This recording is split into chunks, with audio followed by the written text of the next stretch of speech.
Yes, I'm fine. How are you all doing?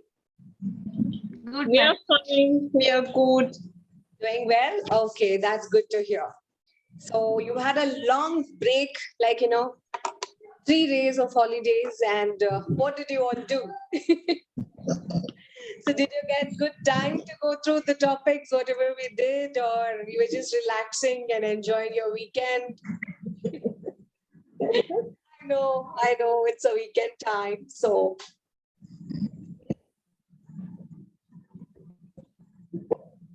we have few more students logging in.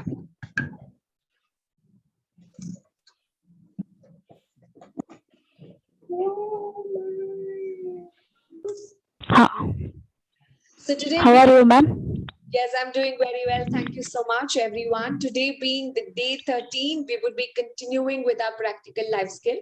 As I said in the last class also, like we need practical life exercises because children will have to learn the exercises for their living, right? That's going to be a very purposeful exercise for them also. So what does Dr. Montessori say is like, she says always like, teach, teaching, but not correcting. So this was one thing that we have learned in our Montessori environments too. So the purpose of this particular exercises are just to help the children so that they can gain control, they can work with coordination of movement, and we allow the children, so we being the adults, we allow the children to work on the developmental issues.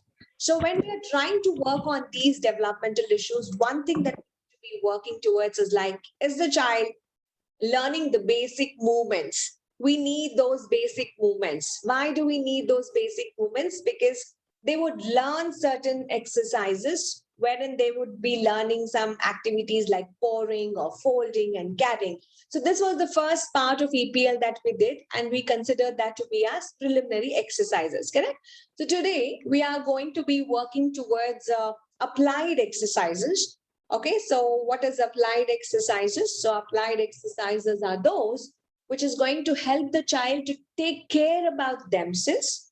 And at the same time, it also helps the children to work on maintaining the everyday's life activities. It could be like they taking care of themselves or they taking care about the environment or the others. So these are important. Now, those exercises is something that we're going to be starting for today's exercise. So please note down. So we are going to be starting with applied exercises. Applied exercises is being the second part of our activity for today.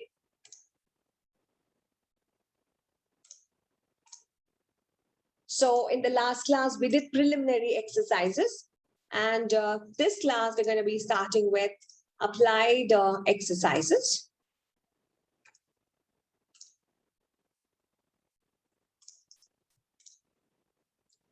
So before I get started, a very big hello to all of you. And the weather is very sunny out here. It's really so good and nice to see all of you. Okay. So we are going to be working towards applied exercises. Okay, so we're going to be working towards the applied exercises. So under this applied exercises, we're going to be having that divided into two parts. One is like we take care about ourselves. So care of oneself is what you could write. On the other part, what we also have is like, you would be caring the environment. So you would either care for oneself, and then the second part is like you care for the environment. These are the two exercises that you're going to be working towards, applied exercises. So can you name something like, in case if we want to care for ourselves, what would be certain things that we can actually look into? Dressing up. Oneself, yes. So dressing, definitely yes. We need to be working on dressing. We definitely need dressing activities. What else? Hygiene, ma'am. Sanitation. Which one? Hygiene, ma'am. Hygiene, okay. Hygiene exercises, okay. Health. Health. So taking care of one's health, that is also important. Combing. What? Diet. Diet, nutrition, health, it comes under health. It's at the diet, the eating part, another thing, it comes as a diet. Grooming. Which one? Grooming. Grooming. Okay, so self-grooming exercises. So grooming could be combing your hair, taking a bath and all of that. Okay, so grooming. What else can be there? Taking care of language, the way we speak and the way we Okay, the way task. okay, the way we speak, I would put that under grace and courtesy. Okay, so way we speak, we will take it into the next section wherein you would be more graceful, you will be more courteous. So I can take that under grace and courtesy. What else could be another possibility?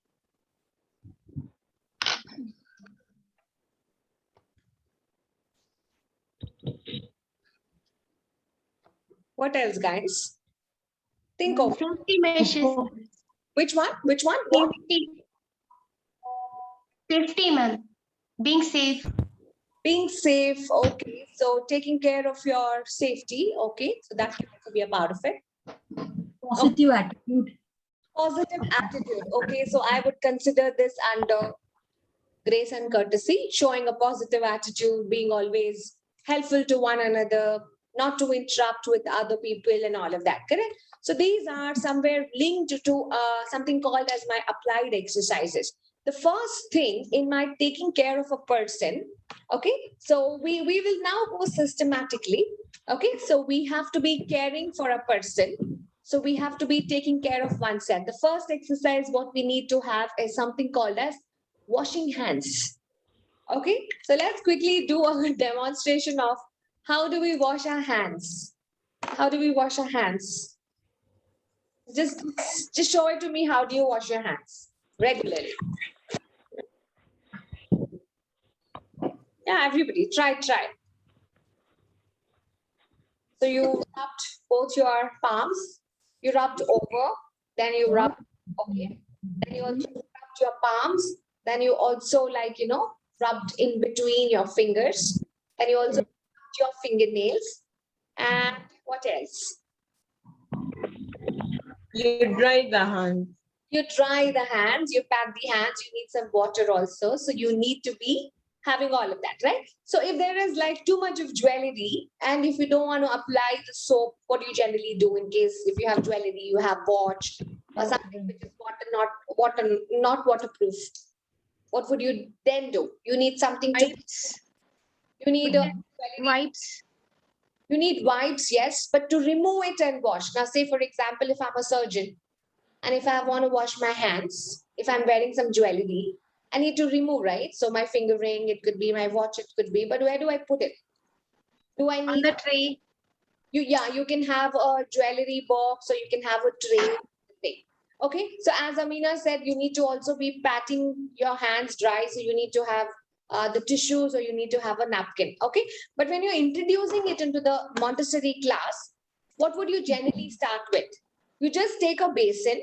Okay, so you just take one basin and then you're going to be taking a jug. Okay, so we take a jug and then we take a soap dish. We take a soap dish, Napkin. soap. Yes. We can also have a jewelry holder, Then to fetch the water, I would also take my bucket.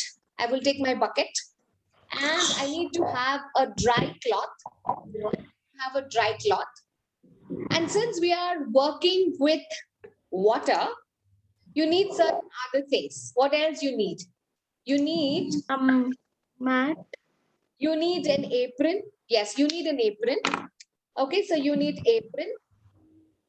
Apron can be both for child and for adult. Okay, so it can be for both child and adult. And you also need something called as oilcloth. You need something called as oilcloth. So these are some things that you need it as a requirement. So what are the different things that you take? You go with a basin, a jug, a dish, a soap, a jewelry sort of holder. You'll also take a bucket, one drying cloth, and you can also have a dry, clothes for drying your hands, and an apron for a child and an adult. So what would you tell to the child? You say, I'm going to be helping you, or I'm going to be preparing you to wash the hands. But we are not going to do this in the washroom, but rather, where do you think that we're going to be demonstrating this exercise? Any guesses? Near the Near basin. Last class. Maybe near the basin, but we're going to do this on a table. Okay, so we're going to do this on a table.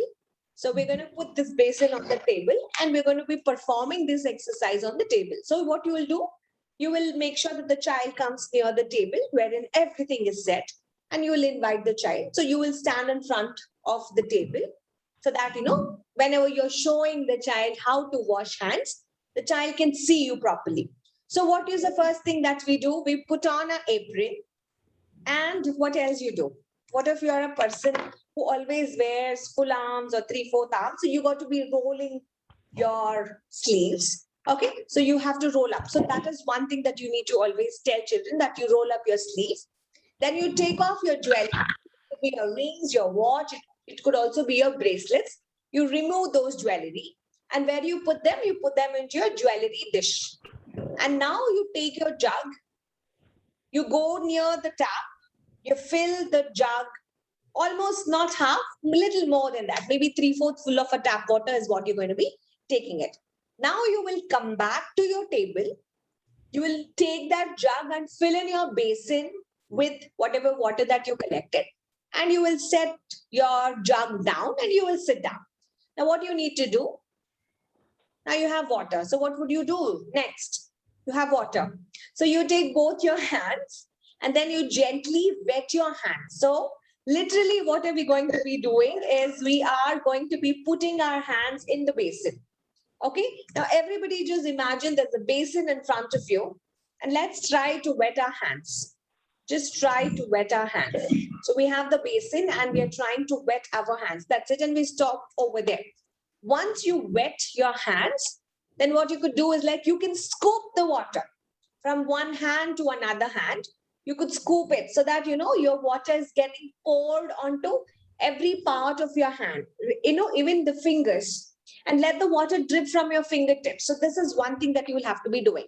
Now you will take the soap, and it might be very simple, but we have to do it as per the AMI guidelines, okay? Washing hands, you might be thinking, why is she going so detailed? But this is how you need to introduce the lesson to the children, okay? Do not speak.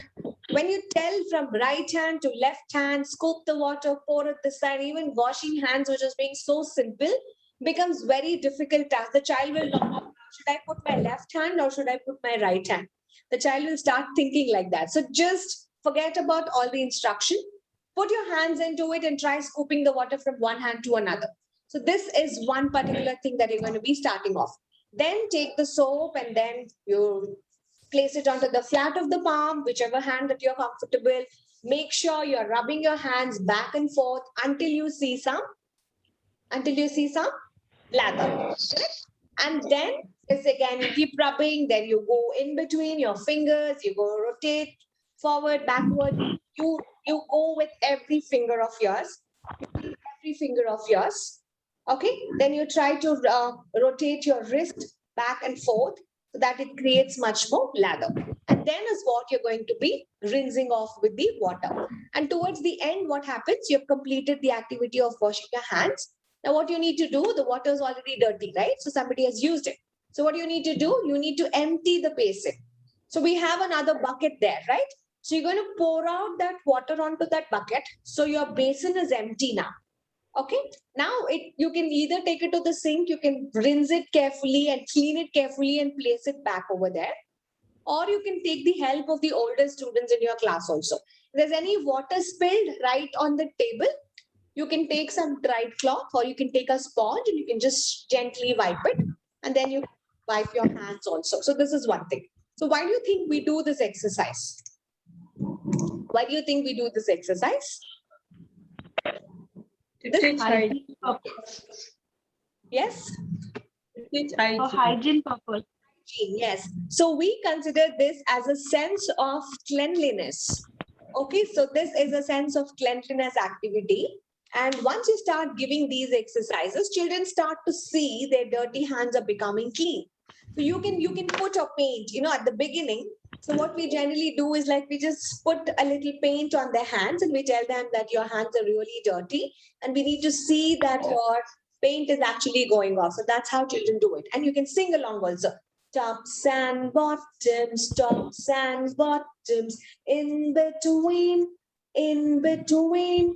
Rub them, rub them, rub them, rub them, rub them, rub them till they are clean, till they are clean. You can go with that. So that is one of the exercise that you can actually work with your children. So on a demonstration perspective, how we're going to be working with children, I'm going to show you this particular video for a recap. So you can work with your children in that same particular way itself. Okay. So this is what we got to be giving to the child.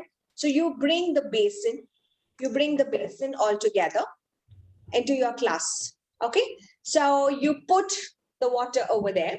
And then what you generally do is like, you start putting the water from right to left so that, entire palm or your hand is literally wet.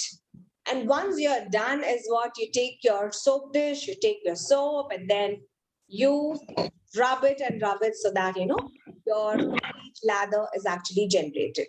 So this is one thing. So at the beginning, what we do generally, we need to be removing the jewelry, whatever we have. Into a jewelry box, keep a box over there, especially all the teachers when you're introducing your lessons. We have already collected a jug full of water. So we always make sure that the children are given lukewarm water. Okay, so you don't give them very chilled water, not hot water. Give them lukewarm water and give a basin. Okay, and we also have a bucket down so that we could pour out the dirty water. So now you start wetting your fingers, okay? And you start scooping the water from one hand to another. You keep rubbing and just let your hands drip off most of the water. Take the soap, rub it, both the sides, open it again. Make sure every finger is clean, okay?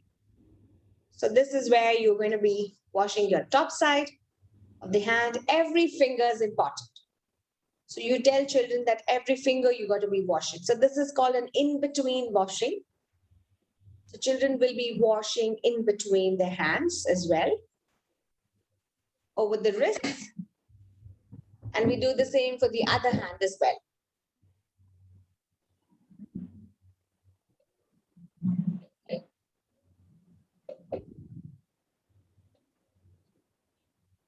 In general, whenever you tell children to wash their hands, you just splash some water and they'll be like, ma'am, I'm done, right?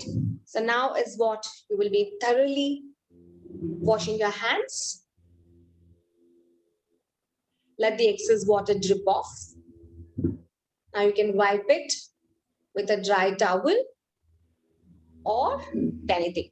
Now this is for in case if you're worked with mud or soil. Sometimes the soil gets into your fingernails. So you can give them a small, tiny brush and you can brush out your nails also. Okay, so this is an additional part of it.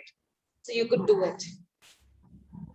Because we give a lot of nature activities for children also, right? So you can ask the children to actually work on this. So this is an additional brush you can provide it. Otherwise, it's okay. What next? We're going to take a clean towel, wipe it off, every finger. And now, slowly what you do is you take off your water, which has been there, and you pour that into the bucket, what you had already kept it under the table. Okay.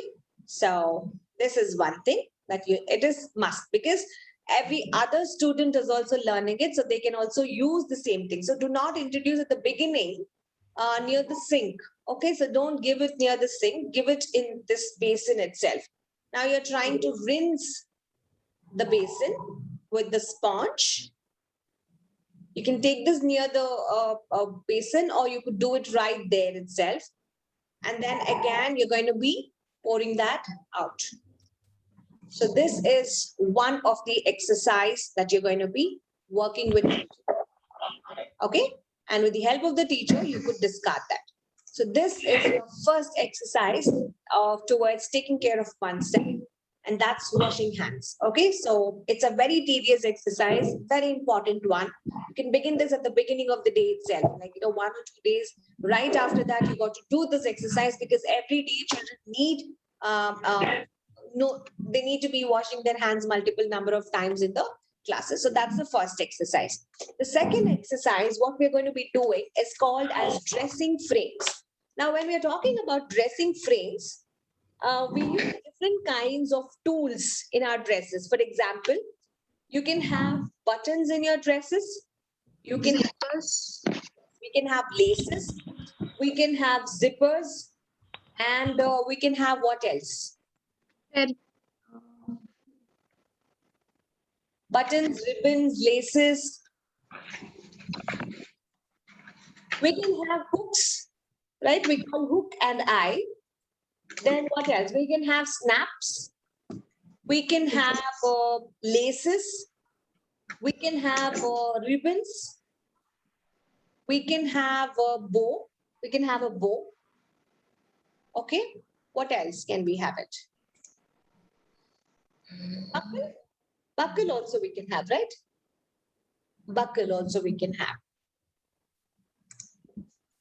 Okay. So we're going to be seeing some of the exercises. Okay, where do you find buttons? Where do you find buttons?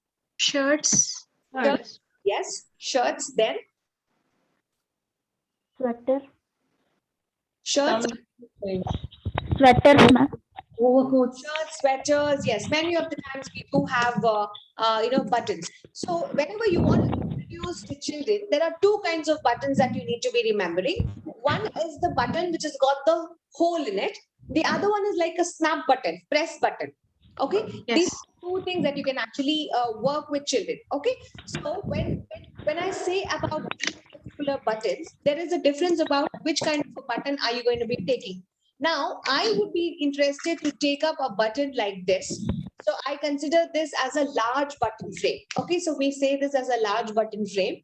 You can see some buttons will be mounted on a frame. Okay, it's a cloth frame. If you don't have this cloth frame, what you could do is like you can give a real shirt which has got buttons. First thing is like I got to sensitize my fingers. Okay, I'm going to be unbuttoning it. So you got to have this pincer grip. So you take that pincer grip, you're trying to unbutton it. Okay, then again you do the pincer grip and then you're going to be doing an unbuttoning. So while you're helping that, help the child that to pull the cloth on the other side and then to push the button into the eye of it. We call that hole as the eye. This is the first step that you have done it, and it is called as unbuttoning. It's called unbuttoning. Okay, once this particular process is done, the second thing what we're going to be working over here is called buttoning. Okay, so this is where we try to close it. Again, work with the pencil grip. Try to push the button and pull it from the other end. It might look very simple for we teachers, but for children, it's a must and should activity that you need to give it, because most of their sweaters or some of the t-shirts do have buttons, and it's very helpful in case if you're teaching them to actually work on it. So this is considered as one of the important, what I could say is like an exercise, a preliminary exercise, I could say, which is very important. So button in which we have done just a large button frame. So why do you think this exercise was important for me? So we did two things, right? The language, whatever I introduced was like buttoning, unbuttoning and buttoning. So was there a purpose of doing this? Definitely yes, because we wanted to help the child to learn how to unbutton and how to button themselves. So this is one thing. Second is like indirectly the child is trying to acquire some movements. There's a coordination of movement, right? So if there was no coordination of movement between my left hand and right hand, I wouldn't have done a proper buttoning and an unbuttoning. So throughout the area, where should the teacher be concentrating on? Where should the teacher be concentrating? Pulling the button and pushing the button. So when you're unbuttoning, you need to try and push it. On the other hand, you will be pulling it all together, right? So throughout the time, the teacher will be looking at, is the child putting the button through the buttonhole? Is the child trying to finish the entire buttoning? So this is one thing which is very important. So you need to ask the child, have you seen this before? Have you seen the buttons before? Ask them, where do you find? Was there in your dad's clothes or something like that? And then you ask them, can you get a shirt which has got some buttons tomorrow? We're going to see that activity in our class tomorrow. So ask the children to actually bring in some kind of a material altogether. So what we saw right now was a large button frame. We saw a large button frame. Now we're going to see a snap button frame. What are snaps? When you have those pull-on kind of buttons, no? How many of you have such buttons at your home? So you can hear the sound. So it's like you can hear the sound, tuck sound you can actually hear. So let me show you a snap button frame, like how it actually looks like. And you will be able to relate it. And we definitely have these kinds of snap buttons. Okay, so these are your snaps. So this is very easy for children. And you can start this for, okay, this is in a fast forward motion. Okay, so don't do it in such a fast manner. You got to do it really slow. You're trying to unbutton, but this is a snap. It's a snap button, okay? And then you're going to be buttoning. It's again a button. You're going to be snapping it to the hole of it. You can see the hole and you got to be pressing it. So even when the child is trying to press that, until he hears the sound and he understands it, we wouldn't be able to know whether the child has completed that entire activity of buttoning. Okay, so that was your second exercise, which is called dressing frame button. Okay, again in our dressing frame, we might also have other kinds of frames, as I said, laces, zippers, and all of that. And where do you find hooks, especially hooks? Where do you find hooks? Blouse, ma'am. Blouses. Most probably, like we find the hooks in the blouses, right?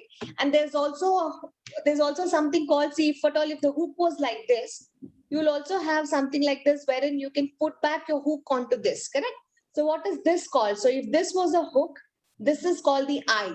So you are trying to put the hook into the eye. Okay, so if there was already an eye like this was the hook. I'm going to be putting the hook into my eye. So this is my hook. I'm going to put it into my eye. So that's the reason we call it as hook and eye. Okay, so the process is same. Invite the child, tell them that you're going to be showing them a dressing frame, hook and eye, and give them those kinds of exercises. See, this is the hooks that you get, the dressing frame. If you don't have it, get any material to your class and let the child do it. So always the first process is hooking. Now you're trying to hook it. See, I'm going to put the hook into the eye of it. But sometimes we don't have something like this. It will be threaded. The eye will be threaded. Okay, so that is also available. So you can choose whichever is the hook and eye that you generally needed to work with it. So this is one of the exercise. So why do we do this exercise? Is there a purpose for it? Definitely yes. Now you should be good enough. Why do we need this exercise? Come on, try attempting on your own. Why do we need hook and eye? Think, guys, it's for your hand-eye coordination. Want the children to successfully put the hook into the eye, to help the child become much more independent. You can write it. There's nothing wrong in sharing something on the you can write and you can work on your own. Okay. The next dressing frame is zipper. Okay, so where do we find zippers? Where Sweaters, jackets, pants, definitely yes, you find it. jackets, Jackets, yes. In bag. Bags, definitely yes. So you have it in pants, you have it in bags. Where else? jackets, ma'am. Jacket. Some shoes also have Yes. Yes, also, right? So we do not know. So what? pants, Yeah, what are the two actions that you're going to be working over here? So you are zipping, unzipping. unzipping, and then you got to be working on zipping. Now this unzipping, you can start from 2.5 or 3 years. But to start with zipping, you can always work with 4 years and above children because they need to be putting it onto the hook also, right? So towards the end, they need to be putting onto the zip lock also. So that's also a little tedious task for the children to actually work on. Okay. So we use what material? We use a material called dressing frame zipper for it. Okay. So in dressing frame zipper, you get a dressing frame wherein you would have a zip. Okay. So you can completely remove it. And for zipping, it needs a very good your hand-eye coordination because you need to put also into the zip knot right over there. And then you're trying to zip it. So you're going to be only working on 2 exercises to unzip and to Zipping. this is your dressing frame zipper. Now, what could be the next dressing frame? We did zipper, we did so many other things, right? So the next one could be buckle. Yes. So I'll take buckle. Where do we find buckles? Shoes. Yes, definitely shoes. And the belts, we find buckles. And some of the, what do you call, like tops also, you get a buckle which is added on. Okay. So if you are having an airline top or something, you have a buckle just like a belt to actually put it. Some of the bags also do have buckles. Where else can we find buckles? Many other places, right? So what is the language that you're going to be using? You're going to do an unbuckling and then you do a buckling. Okay. So you unbuckle and then you buckle it up. Okay. So what is the material that you need? What is the material we need? We need a dressing frame buckle. Correct? Buckle. We need a dressing frame buckle. And this is how the dressing frame buckle looks like. This is like, there are 2 kinds of buckles. Okay. So this is a press-on kind of a thing. Okay. So this is for the very younger children. So we just did the action of unbuckling. Now we're going to be buckling. Do one at a time. So let them understand it. So this is one of it. The second kind of buckle is kind of little difficult for the child. Okay. So when we are talking about the second kind, it's the proper belt and a buckle. Okay. In a belt, you have something like this, right? There will be holes also. And then the child will have to pull that, put the, what do you call, like there's a needle kind of a thing into it. And then is what the child is going to be buckling. So that's also one kind of a buckle. The next dressing frame, what we have is bow. Where do we find bow? Frocks, Box. some blouses. We only bow to our hair, right? It's also a hair accessory, I could say. So you're going to be putting a hair accessory also. We find generally bows in most of the things. So again, the process is same. You're going to invite the children and you tell them, children, today I have something to show it to you. So I have a dressing frame and the name of the dressing frame is called a bow. Now, if you don't have a bow, what is the material I would need it? I need a ribbon for it, right? So I need a ribbon for it and I am going to be helping you tie that ribbon to form a bow. Okay. Now here, there is one thing that you need to consider. Okay. If at all, if you have a dressing frame like this, one side I would have a different color. Okay. So maybe I can have a red ribbon on towards my right side. And I could have a white color on my left side. Why do I need this color combination? We're going to be looking to it. Because when the child is trying to make a bow, the most difficult one I can say, children are working with both the hands. They are going to be working on with both the hands simultaneously when they're trying to pull the ribbons or when they're trying to tie the ribbon completely or even for tying or untying. They would be using both their hands at this together or simultaneously. This is one of the little difficult, I could say, okay, difficult activity. So what are the languages that we're going to be working? We say, it's like, we are tying a bow, we are untying a bow. So these could be the language that you can actually introduce to the child that we are going to be using to untie and tie a bow using our dressing frame bow. Why do we have to do this? Because again, it's the same thing. So you are taking care of yourself. You want to work on the development of independence of the child. You want to help the child to acquire coordination of movements. You want to see how the bows are getting tied, all of that. Okay. Now, if you don't have it, you give them the real bow and you can ask them to bow and unbow, or you can, yes, you can ask them to work. Not bow, bow. Okay. So bow, it's called bow. Okay. So as I mentioned earlier, it needs to have two colors. Okay. So if you don't have any particular color, I said on the right hand side, I'm going to take red. If you don't have red, you can use any other color like yellow or pink or anything, but it has to be two different colors. When we have two different colors, it's going to help the child to coordinate much better. Now here is what we have taken, like white and yellow. Okay. So when you're holding it on both the sides, you're trying to untie the bow and you stop there. You leave it there. Okay. So one action at a time. Now what are you going to do now? You're going to repeat the same for the next one. So you're just untying. You will leave it like that. So you go as slow as possible. You're untying it and you're waiting for it. Okay. So this is how you do. Now you take your index finger, you loosen up the middle, you take your index finger and you're trying to pull it out, or you can use both your index and your thumb to remove the knot, whatever was there. And now you gently separate both of your threads together. So you repeat the same.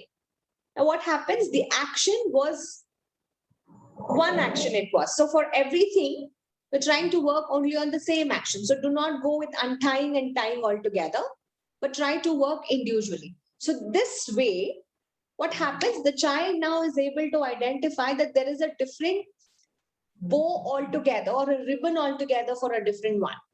So you can also make it your way. Okay. So if you have a cloth, you can also make a DIY. If you have ribbons, tie it up and teach your children to lace the bow. Okay. So this is just a lacing activity. Now we are done with this. What's the next process we're going to be doing? We have to tie the bow. Process is similar. So with one hand of yours, okay, you start up twisting it this way. So this helps you to work on the knot. This is the first exercise. The first step, you do a crisscross of it. Okay. So you're kind of working on that exercise. And then what you try and do? So you just did an unpinching, right? Now you're going to pull that inside and now you pull it over. So it's one action. So now it becomes easy for you. The teacher can say, take the right one up and now put the right one inside the yellow and try to pull. So it becomes easy for you to give instructions.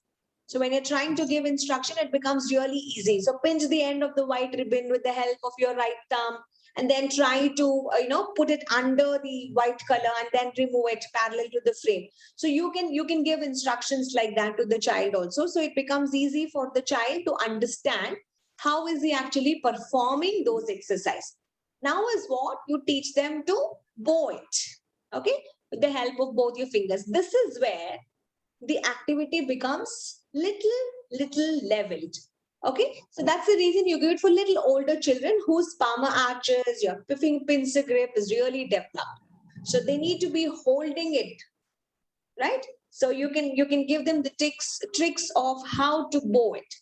Some of them they do it this way, but some of them they teach it with both the sides flipping it over.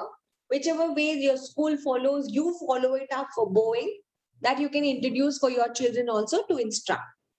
This is one thing. So you will wait patiently till your child completes the entire activity of bowing, or I could say tying a bow. So we have completed this exercise. So why do we think that we need to be having this exercise? Because it's very important, right? So we want to make sure that the children can lace their bows. Sometimes if they are very good in this, it also becomes helpful for them to tie the shoelace. Okay, so that's also one thing. So this was one of the important aspect of giving children bow and helping them to work on the bow. So this is one. All right. So the next one, as soon as you're done with bow, you can start with lace. You can start with lace. Now for lace, you need to have say you can give them a real shoe. Okay, so you can give them a real shoe which has holes into it, which has some kind of a lacing pattern, or you can give them a dressing frame which has some holes over here, and then you follow a pattern to lace it. Now these patterns could be according to you, how you want the lacing pattern to be. People do have different kinds of lacing patterns. So you can show them how you want to lace it. Okay. So every day you can give a different pattern for children to actually work with on lacing. Okay. So what is the material we need? We need something called as a dressing frame or lace is what we're going to be using it. And we would work with certain exercises wherein I take a dressing frame. So sometimes if I don't have a dressing frame, I can also take a shoe and I can teach. See, if you see there, they're just like holes which is actually punched in, and you take the exact lace over here. And this is the pattern. Now, if you see, the pattern is just like this. Okay, the lacing pattern is over here, and towards the end is what you have your lace which is being tied. So what's the language that you're going to be using? You're going to untie the lace. So you did an untie. Now with the help of your index finger, you would run through it and then you take it up. So that's how you would untie. Now this is done. You will follow the same. Go with your index. You can go with one finger. That's not a problem. So you can go with your index finger, loosen up a bit. And then you can also go with your thumb and your, what is this? Pointer finger also you can go. Okay.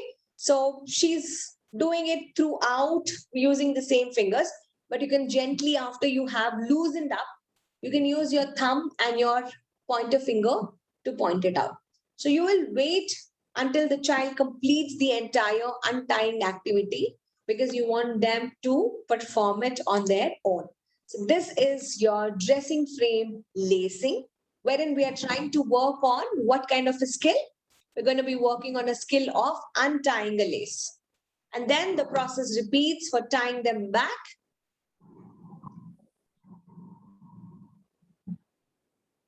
You give them a pattern card. You teach them what kind of patterns you need. And then you can remove your dressing frame and you can show them. Okay. So now we have removed the entire lace. You can open the dressing frame, show it to the child. This is how the dressing frame is completely open.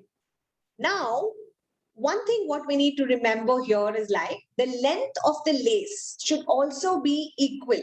So when I'm dividing my lace, both the sides should be equal. So that's the reason what happens. Some of the teachers do put a knot at the center so that they understand the length of it. Okay.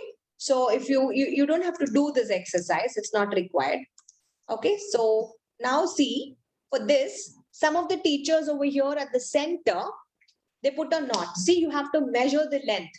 Both the sides, the length of the lace has to be equal. Now you follow a pattern. It's very simple, guys. Follow the pattern of lacing it. You give them an instruction of how exactly that they need to be lacing it. Give them a pattern. And then towards the end is what you teach them to bow. That's the reason we do the bow exercise before you introduce lacing.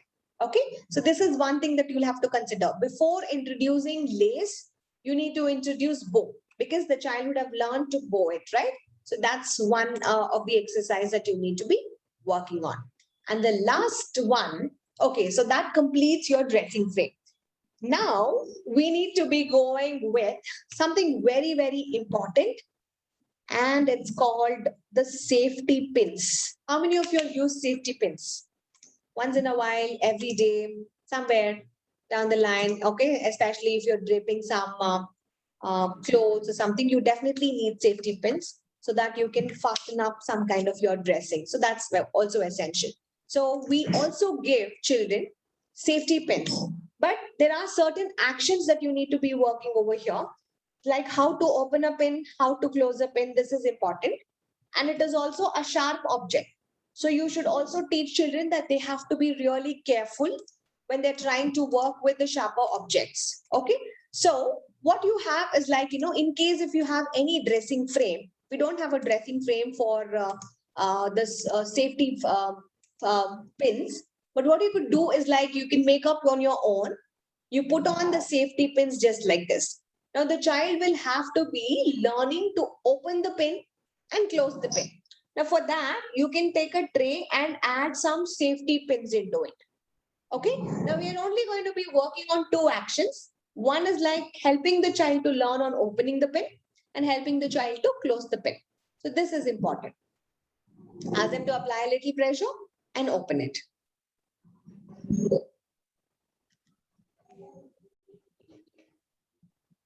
So we would open all the pins. Okay, so you need to have a little patience here. So you can't say, okay, we have done 2, it's okay, you have got the skill, so hurry up. No, if you have kept 6 pins, the child is going to be opening all the 6 pins. Okay, so that gives them a little, what I could say is like, an extension towards working with the safety pins also. So this is one of the preliminary exercise, which we call it in our classes as the most important exercise for caring of a person, to use the safety pins. So you can have a safety pin dressing frame. So here is where you're going to be helping the child to show them how to work on the safety pins altogether. Okay, so that was your safety pin exercise. Okay, now is what you work on closing the safety pin. So we did opening and now we are doing the exercise of closing. So give this exercise until the child is trying to master the skill. Okay, so that was on your safety pins. The next one, which comes under applied applications for caring of one person. Somebody was also talking about health and eating and food and all of that. So this is the most important one, preparing a snack. Can you give me some examples of what are the different snack activities that we can actually help the child to work on? What all can we give? Sandwich. Preparing salads. Sandwich. Salad. Sandwich you can give. You can Salad. salad. Yeah. Some kind of juice, Lime juice. lemonade. Yeah. Lemonade or juice, or they can even work with some exercises like chopping. They can chop, they can slice, they can cut, Peeling. dice. Yeah, they can smash. What else?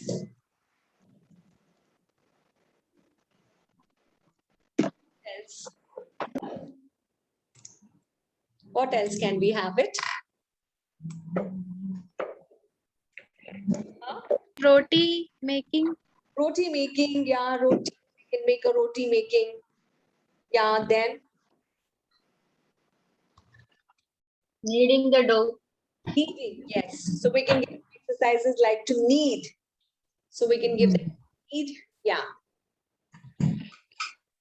And then what they would do, they would take a plate and then they're going to be arranging everything onto the plate. So there's also like something which is related to you prepare a snack and at the same time you're going to also be eating. So you're eating something healthy. So you're always very happy, you're healthy, you're hygienic because you made it all by yourself and you got all of that. So the entire process of preparing snack is important. At the same time, table setting comes with grace and courtesy. Okay, so that is like you can eat however you want, but if you're very courteous, you spread a table mat, you spread a runner, and then you put your platters over there, one for your meal and one for your snacks and whatever it is, and whichever positions that you want, you put napkins, all of that. So setting a table is totally different. Preparing a snack is totally different. We all need to be preparing snack for our living. So every day, how many of you all cook every day? We all cook, right? So we definitely need a snack we definitely need a meal every day. So that's the reason we always have to be working on it, right? So this is one thing that we have. So before getting into this, I wanted to start off with a small sing-along. It's called Go Bananas, Go Bananas. Most of you know about this. Okay, so you would definitely know about this particular sing-along. Okay, it says like, go bananas, go bananas, slice bananas, slice bananas, and things like that. Okay, so here is where you would make a lot of actions. Let's sing along that song.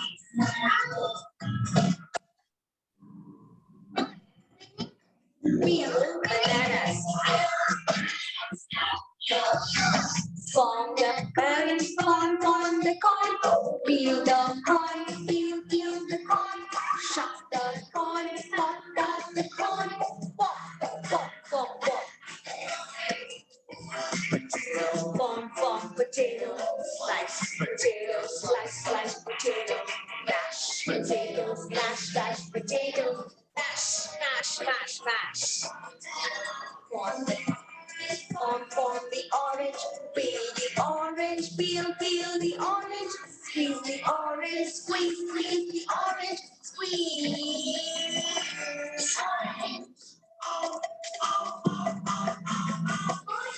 Onion, form the onion, slice the onion, slice the onion. Form an onion, cry the onions, cry. So you're crying cutting onions. Form bananas, slice bananas, peel bananas, slice bananas, go bananas, go.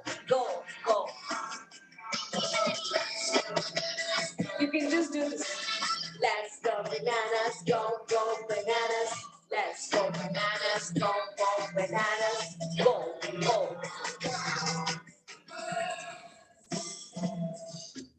So you can add on to more number of actions for this particular sing-along. So you can add on to multiple things like, you have onion. So you can say, form the onion, form the onion. Cut the onions, cut the onions. Cry cutting onions, cry. Then it's like form the potato, form potato. Then slice the potato, slice the potato. Then mash potatoes, mash potatoes you can have. You can say form the orange, form the orange, peel the orange, peel the orange. So you can have multiple actions that you want to introduce into your exercise. So when you're trying to prepare a snack, so since we are going to be using all these exercises, it could be chopping, peeling, slicing, dicing, and all of that. Children need to be having all of that. Okay. So how do we begin with, and where do we begin for the food preparation activity is what we actually call it. And in our Montessori, what we can have is like, in case if you do not have anything, we can also have something called as the tools, right? So we definitely need some kind of tools. We all agree. When we want to chop something, we definitely need some tool, right? Now, when we are trying to give those tools, it has to be a child-friendly tool that you can actually give. Now, say, for example, in case if I'm giving them a slice activity, I give them a banana and I give them a banana cutter. Or I could give them a child-friendly knife in which the child will be able to actually cut everything into slices. I can also give them a fork so that they can transfer from the chopping board to the plate itself and they could eat it. Okay. So this could be one of the exercises that you can actually be working, wherein we give them some exercises wherein the child is trying to work. But make sure you're going to be using all the real exercises or the real applications. For example, I'm going to be using a vegetable chopper, or I can use a banana chopper. Okay. So you also need a chopping board altogether, and these could be my tools. Now, once you have all your tools ready, you're going to take your plate, you're going to take your spoke, and you're ready. So you have collected all your ingredients, and now we have our chopping board. And now the first thing is like, you're trying to tell the child, you will have to teach one activity a day. So today we are going to do slicing of a banana. Now here, before you slice, you're also introducing peeling the banana, right? So you can also introduce the same rhyme, form the banana, form banana, peel the banana, peel banana. Now slice the banana, slice. And then you could say, eat the banana, eat bananas. And then you can have a sing along, go banana, go banana. And you're going to trash the peel into your waste bin. So this is there. If your child is good enough, you can go with the knife. If they are really young children, you can give them a banana cutter. And with the help of this, children can actually cut it. So these are the real tools that you will give them. So your child will see you using in your kitchen. So it has to be real. And now the child has understood it is real and we need to be having.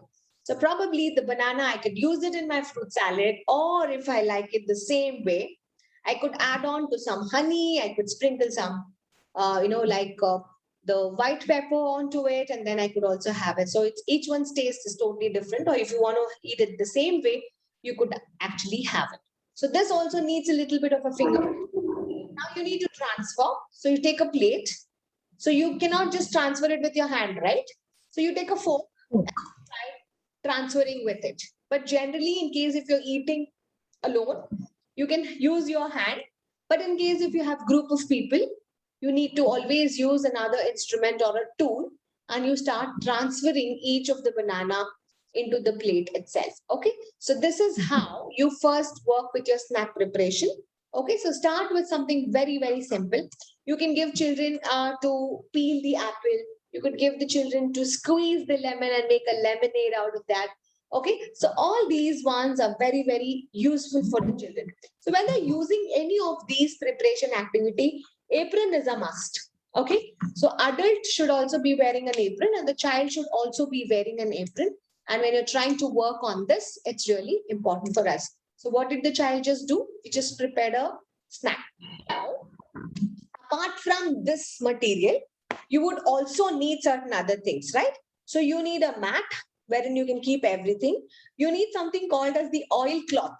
Now, oil cloth is like, it helps to absorb whatever the water that has actually been spilled. You need a napkin, okay? And you need a trash bin or a dustbin to put all the waste. You need a dish, okay? So you're going to be having it. A sponge to clean your thing. You can also have a napkin or a paper or a tissue to wipe off. And your tools. Your tools can be your knife. It can be your knife. It could be your peeler. It could be the squeezer. Okay, so it could be anything. Then you can take a plate also, a serving plate. And you need a cutting board.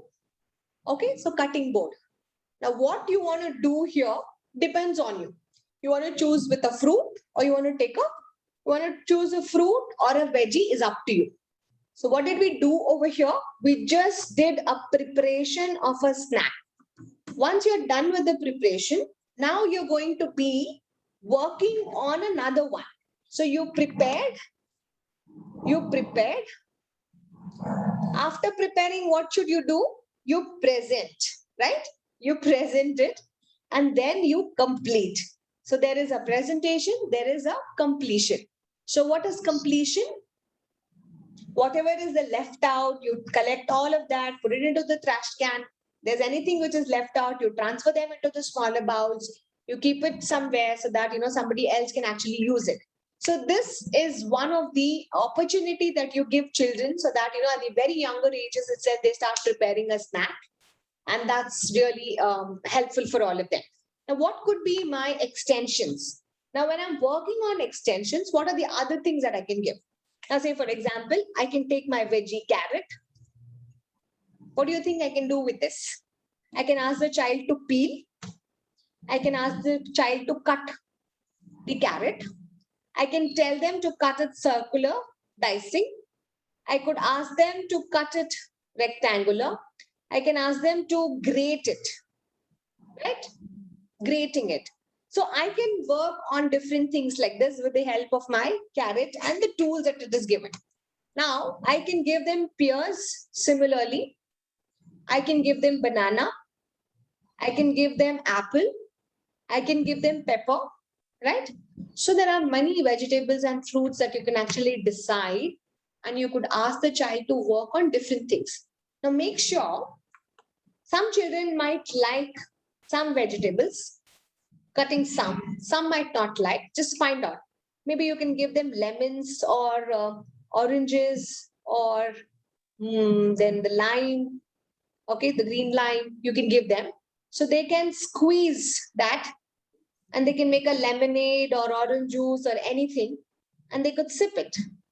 Okay. Now again over here, you can add a pinch of salt or honey or sweetener, anything to it so that, the child gets into the different extension lesson plans that you can actually work on with. Okay. So this is one of the exercise that's going to help you to work on it. And this completes taking care of oneself.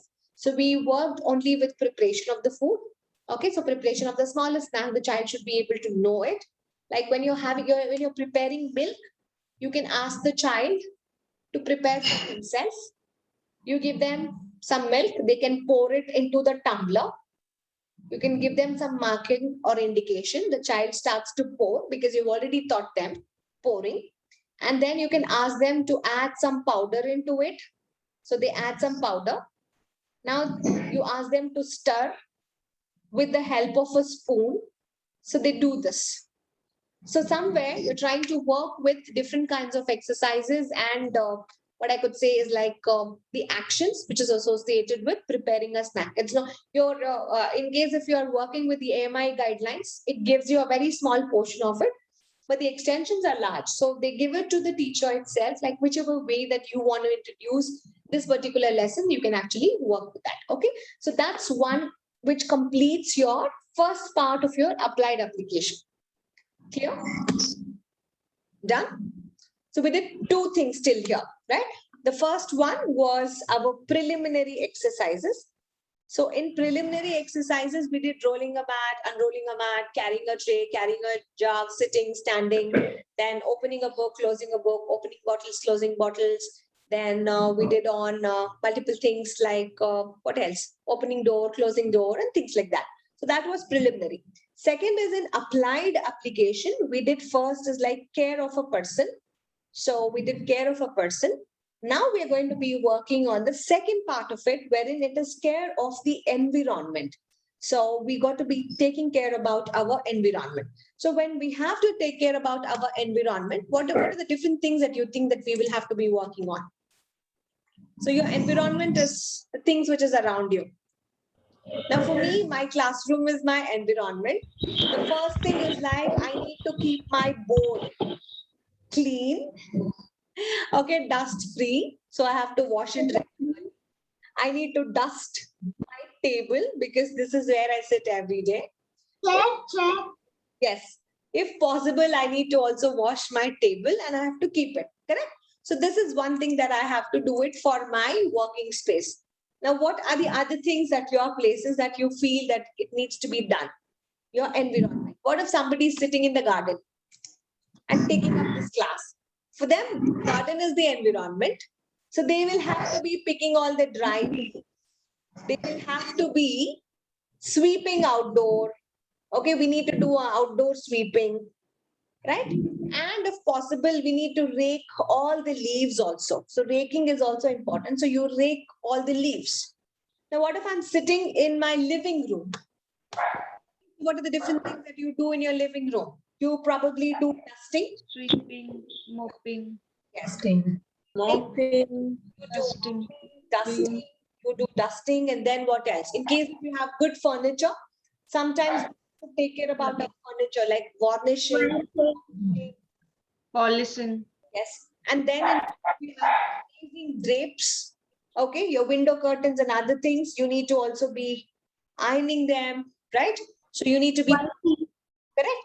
So you need to be pressing all your drapes so that it looks very and nice. So all these things, somewhere down the line, it is coming down wherein we are able to take care about our environments. Now, what if I have a guest coming in, or we do have the practice of arranging some nice flowers at our home. So flower vase arrangement, flower arrangement, the table decor, setting your dining table every day. This is also there. So setting a table is also a part of our environmental things itself. Okay, so washing, cleaning, preparing, everything is related to our care of an environment. Okay, so let's take a look at those exercises first. Okay, so let's go on now. Now, how do we generally wash our chalkboard? How do we generally wash our chalkboard? So you take a basin full of water. You have some water. You take a sponge. So you dip the sponge into it, squeeze out the excess water. Then you wipe your board from left to directions unless and until it is sparkly green. So you don't do it for once, you do it for multiple times, like 2-3 times. Till then, the entire dust is actually gone. So this is one part of your, what I could say is like caring of a person. But when it comes down to the furniture, you need to be really, what I could say is like, you have to be careful because the tables will definitely have some kind of a polish or a varnish, right? So you just do it with your water itself. So you again sponge it and then you could, so this is just your dry mopping. Okay. So I'm just taking the cloth and then we're going to be folding it through the things and then you're trying to dust it. So what are we trying to do? We're dusting off the table there with the cloth. So without water, we're not adding any water. We're just dusting it. Okay. Why do we roll the napkin into your fingers? It's because it doesn't slip. So it's not necessarily you have to do it this way itself. Even you can fold it.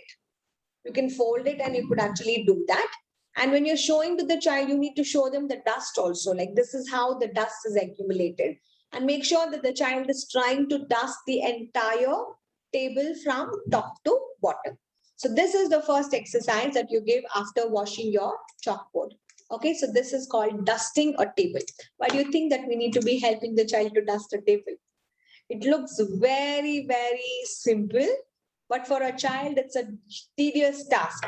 And you should see they will be so happy to do this exercises when you give them in the classes itself. Okay, so they would definitely love it. So what are the things that we do? We have to prepare. You have to tell them that the cloth is a duster. Okay, whatever cloth that you give, you have to tell this is a duster. Okay, take the duster. You have to use this particular language. You tell children, can you pick up the duster with both your hands? Try to place it on the table. And then the child will be like, okay, ma'am. And then you ask them to flap so that, the duster, whatever is there, it's around your thumb, your index finger, and you will be able to punch it also. Correct? And then you ask them, slowly you start to wipe or you slowly start to dust with the help of your duster right from the top corner till this particular corner. So you show them at the beginning and then let the child do it.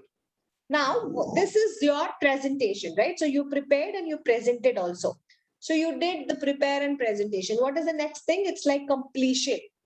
So this is also important because once you're done off with dusting it, you need to remove it also from your hand, right? So you need to also remove it.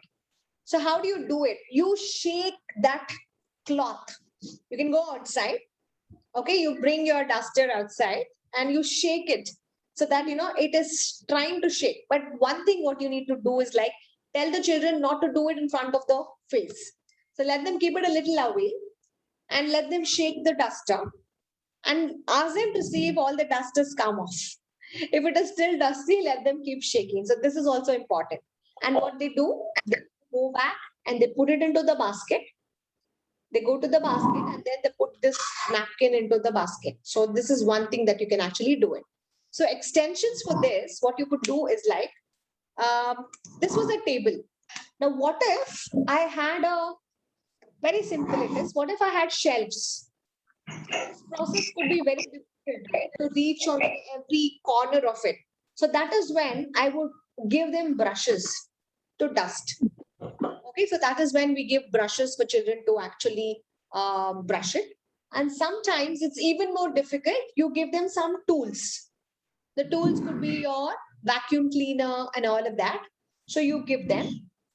And in case if it's too tall or something, you can give them other kind of stools or you can give them chairs so that the child can climb over and they could also dust it. So this is what is important. So the only thing is like the child should be aware that the dust is everywhere. The dust can keep accumulating everywhere. But only thing what we need to observe is like whether the dust is actually going off. So this is one of the added on extension lesson what we have it for dusting our table. Okay. Good stuff. Yes. Next is, the next one is, what if, okay, so we always have an issue at the school because whenever we have this paint activity or something, or anyway, they find the sketch pens or markers, so somewhere down the line, we do have some kind of traces on the table. It's dirty, correct? So what we need to do now is like the dusting doesn't work. What we need to do is like we need to be washing it thoroughly. We need to wash the table, correct? The next exercise is washing the table. Now, whenever the table, you find the table is too difficult, sorry, the table is too dirty, you need to help the child to also wash a table. So what are the different things that you need to wash a table? First thing is like, I need a cloth. Before washing, whatever is the accumulated dust, I need to dust it off. Then take a jug or a mug. You need to have a basin because you need to collect some water. You can take a bucket because once it is all done, you need to be putting it. You need to have a brush. Now this brush is to brush the table. You can have also a sponge because once you're all done, you need to sponge out the excess. Okay. So you can also have some soap and a soap dish and then a dry cloth. You need to have a dry cloth also. Most importantly, apron. So this is also important. So you need to have apron also to work with this. So these are some of the must and should materials that you need to have it to introduce this exercise, which is called washing the table. And children do it with so much fun. They love doing washing exercises. Okay. So whenever you give it in the classes, observe their movements, the voluntary movements, how they're performing and all of that. Now for this exercise, one thing what we need to do is like whatever I said as a material, you'll be keeping everything on the floor. You'll not keep it on the table because you're completely washing your table, right? So you keep everything at the bottom. Okay. The first thing is like you dust the table. Then you take a little bit of soap with the dish. And then you scrub it onto that particular brush. So you could literally wet the table. Ask the child to also brush the table. Now this is where they see a dirty table turning it into a clean one. Okay. Just a little water. That was the child doing, but at the beginning, how will the teacher introduce? So you can take warm water, depending upon the season and the weather. Dip the sponge and wet the table first. So you just did the dusting of the table. Now you're going to be sponging it. And try to wet your table. Vertical movements, horizontal movements, whichever way is possible, to kind of do that. We kind of wet the table.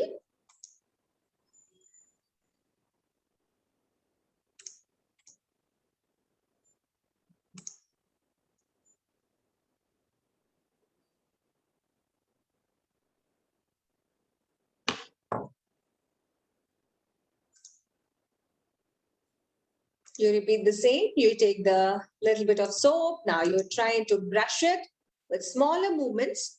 Now you can see like your hand movements are becoming larger and larger. You're able to brush it. So that's again a fine motor. Now wherever you need more pressure, it goes faster and faster and you're applying more pressure also to it. You always will be scrubbing it in the circular motion because that's the most easiest one. So go from left to right direction so that nothing will be left out. Once you're done, again, sponging work, horizontal to vertical or right to left, up to you. Squeeze the excess and then try to work with that. Once you're all done, dry cloth, close it. The table is good. All the wastewater is collected back into the bucket. And you would put back some fresh water onto your basin. You will clean your basin and the sponge that is actually used. So the basin is really clean. Everything is there. And then you put back all your wastewater onto your bucket. Okay, so this is your washing a table exercise. Very, very important, very essential one, because the child is actually working on again the three things. So you are preparing the child to work on it. Then once it is done, you show them the presentation. One thing what you need to do is like everything, whatever you have, the brush, then the what do you call, the cloth or the bucket or the basin, everything has to be kept down. Completion part is also important for us. Why do we do this? Because the child is able to work independently. Okay, so that he's taking care of his environment really good enough. So that was one of the very, very important exercise I could say, that is like washing a table. Okay, next one, you washed your table and it's sparkling nice. Now you want to arrange something onto your walls. Okay, so you're going to be arranging something onto your walls. So you collect some flowers from your garden and then you would like to arrange the flowers, correct? So this exercise is called arranging the flowers. Note down, the next exercise what we have for the day is called arranging the flowers. Why do we need arranging flowers? Why do we think that we need to arrange flowers? Okay. Looks good Look to at a that. table. Good. Yeah, so whenever we are arranging flower, it actually looks really good. But what do you think that what are the different materials we need for the flower arrangement? Was, You need, you need, was, flowers, you need some flowers, definitely, yes. table, Water. water, ma'am. Water, definitely. Water. To our walls, we need this. Corner table, You need a table or and some other kind of a stool or something wherein you're going to be placing your vase. Okay. Now, what if the stem of the flowers are literally long and you want to cut off the unwanted things? We need to scissors, put everything onto a cloth. So I need to have a hand towel or a hand cloth. I can keep a bucket if possible, otherwise I would not need. I will also keep a tray. Okay, why do I keep a tray? Because all the unwanted cuttings, I don't want to leave it like that. So I'm going to take a tray wherein I'm going to be putting all the ones which is not required. Then I would need my bin, the waste bin. So whatever is the waste that I'm going to be putting it onto it. Okay. I would also need my presentation tray because I'm going to carry everything. I'm going to carry everything onto that tray. What's the process of doing it? And I should also need apron, guys. We need apron. See, whenever water comes, whenever you need water, you need to wear apron. That's must and should in our Montessori class. Okay, so whenever there is water, you have to use your apron also. This is also important. So how do you do it? You pick up a jug, half full or 3/4 full. You spot the place where you need to keep a flower vase, right? So you go there and you find out the vase wherever you want it. You carry the vase so that, you know, the gripping of the vase is perfectly good enough so that you can keep all the flowers into it. So you carry it very carefully so that it doesn't fall down.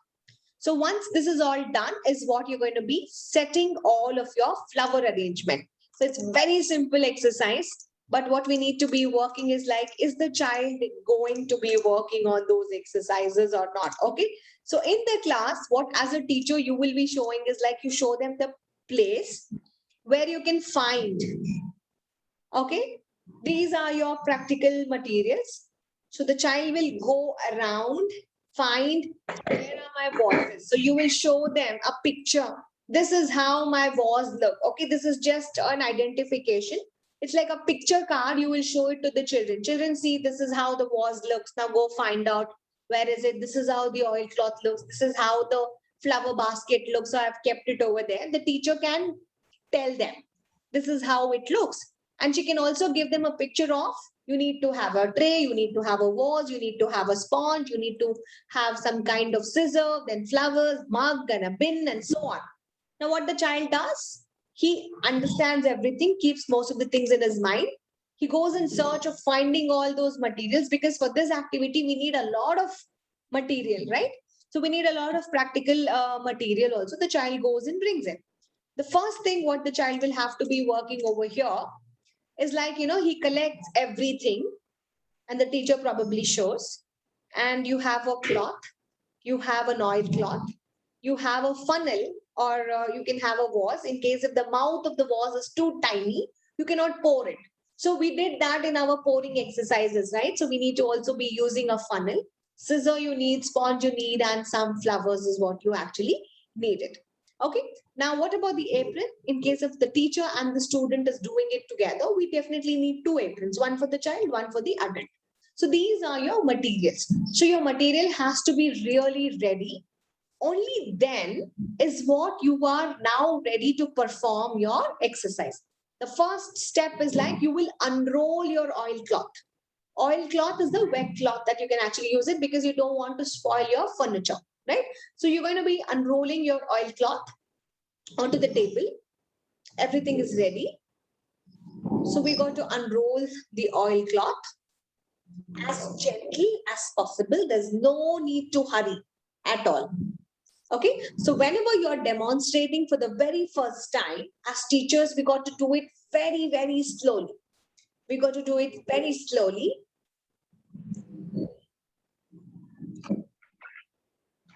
Okay, step 2 is what you need to do is you need to pour water into vase, right? So when you're trying to pour water into the vase, what you actually do is like find out which one you want to do it. So you want to choose multiple, choose it. Now see the second one, the mouth is too tiny. So you cannot just pour the water from the pitcher just like that.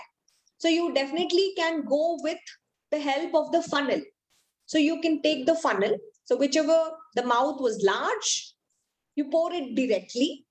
Always use the help of your left hand. Okay. If it is too tiny, you can always use the funnel. Okay, so it's up to you.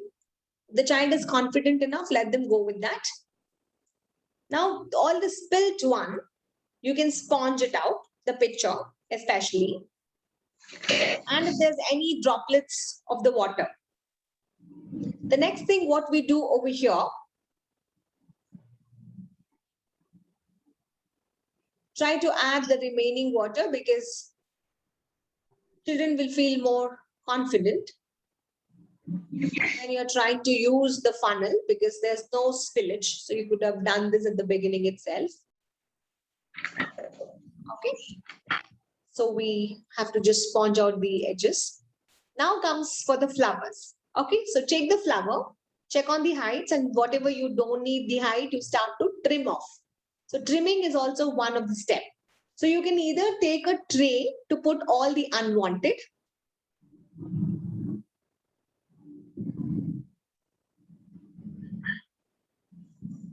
Okay, so we are done with one of our ways.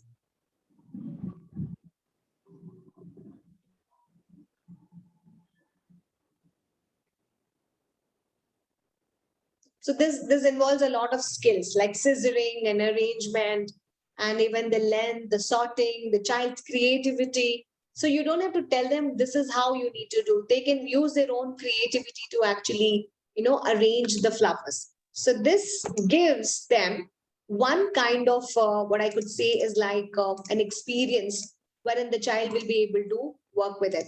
The last part after this is like putting everything together. So we're going to have everything back.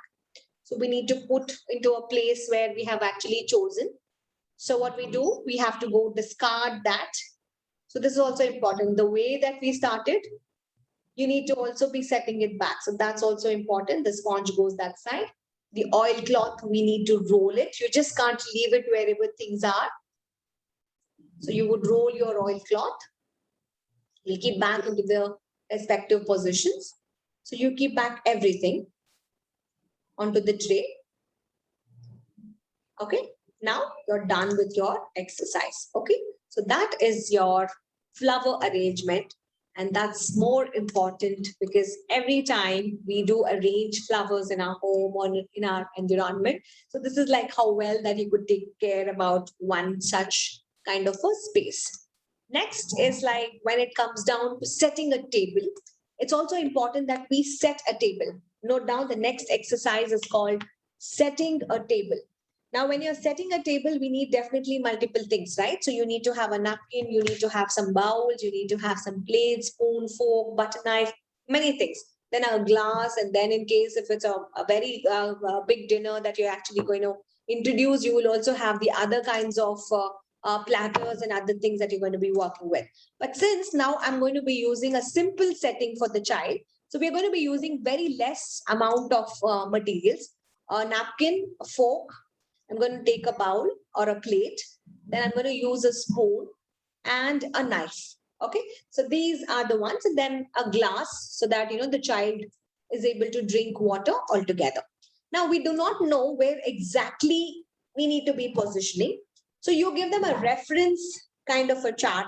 Okay. So you can draw as a layout. This is how the napkin has to be placed. So it has to be placed on top. So whenever you need it, it's easily approachable to you. The fork is going to be towards the left side of yours, and the spoon is going to be towards your right hand, and your knife also towards your right hand side. The glass, since you're using spoon, it has to be on the right side. What if you're eating something with your hand? You can keep it towards the left hand side. So this is one thing that you can actually make it. So we have just arranged the plate. Okay, so we have just arranged or set the table. So this is called setting a table with very simple exercises. Okay, so this is one thing that you need to be helping the children to work on it. Now, once the reference is done, the child now remembers. So you don't have to give them the reference. Let them do it on their own so they can remember it. And from now on, they are ready to do it every day. They have a spoon in their place, the fork in this place. The presentations are really important, guys. So you need to be working on the presentations really thoroughly, okay? So, and then the glass towards it.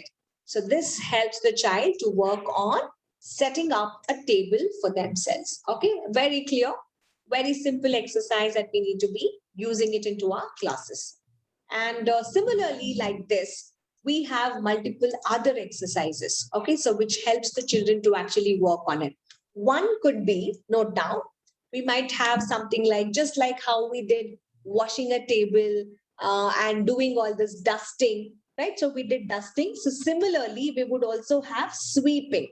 Now, when it comes down to sweeping, what we generally do over here is like, we give them a broom, which is a real child-sized broom. We give them a dustpan, and we give them a brush. Okay, once we give them this, and then we give them a tray to collect all the materials. It could be like any sponge or any kind of dirt or anything. I'm going to collect all the dirt into my tray. What I do over here is like, I spill all my dirt here. Okay, I would be able to spill all the dirt here, and then I will draw a circle here. I'll draw a circle, and slowly I'll tell the child, with the help of the brush or with the help of the broom, they need to move everything, whatever the dust that they have, into this circle. So what does the child do? The child starts to brush everything, whatever was there, and slowly the child starts to collect everything into the circle. So we got everything to a closed down circle. From here is what? You take your dustpan, and with the help of the same brush, you transfer all your dirt to your dustpan.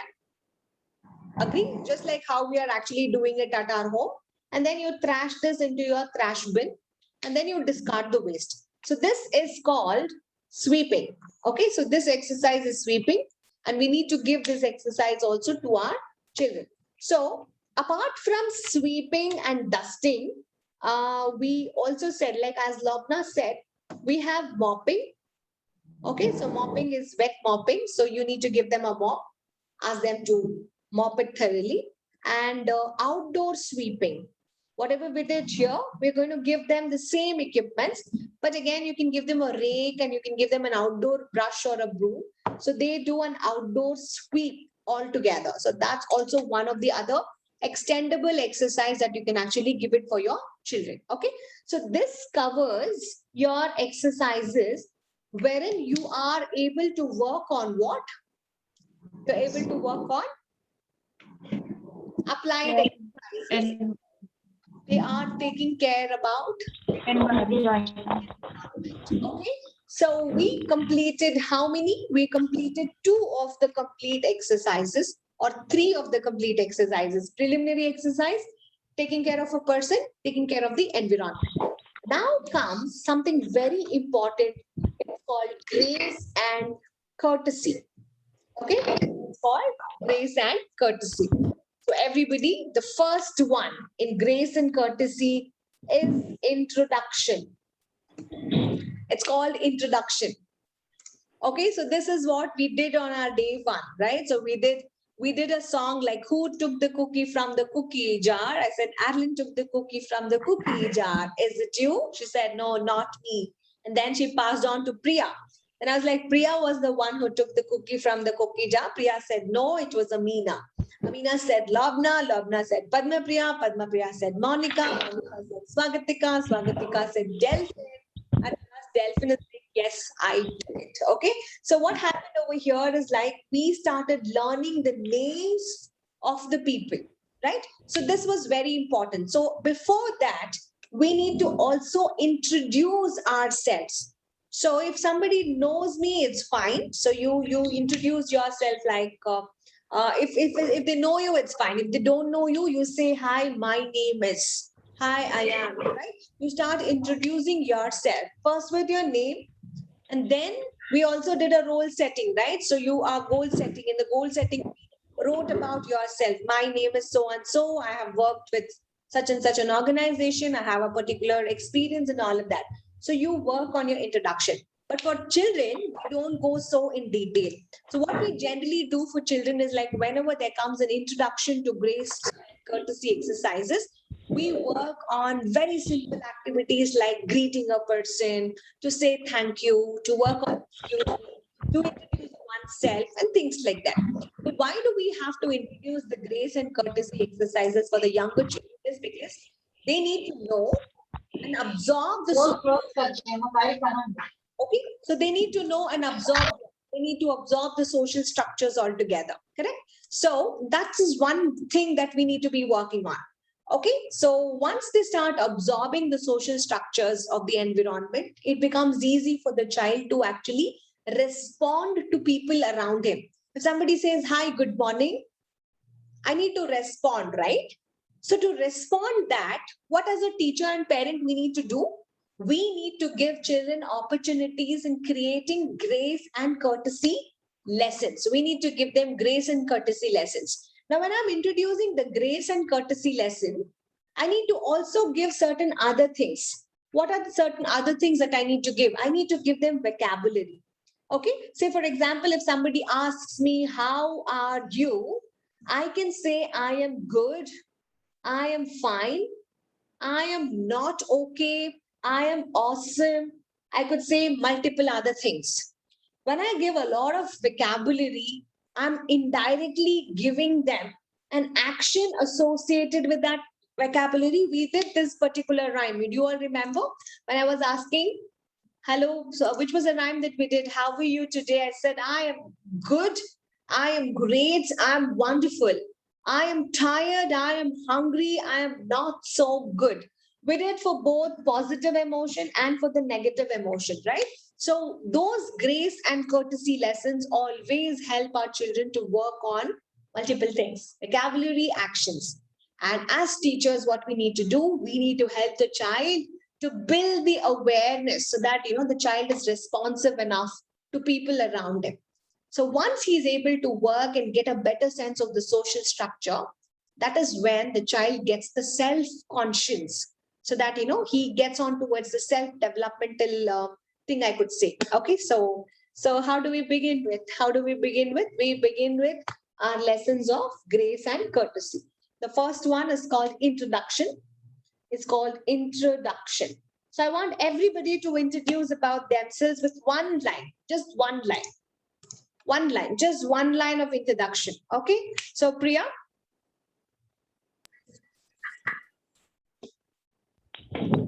My name is Priya. Namrata?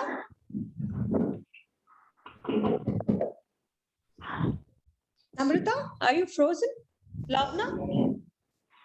Yes, ma'am. My name is Lubna. Okay. Adlin? My name is Aryan. Padmapriya? Priya from Muscat. Okay. Swagatika? Hello everyone, my name is Swagatika. Delphin?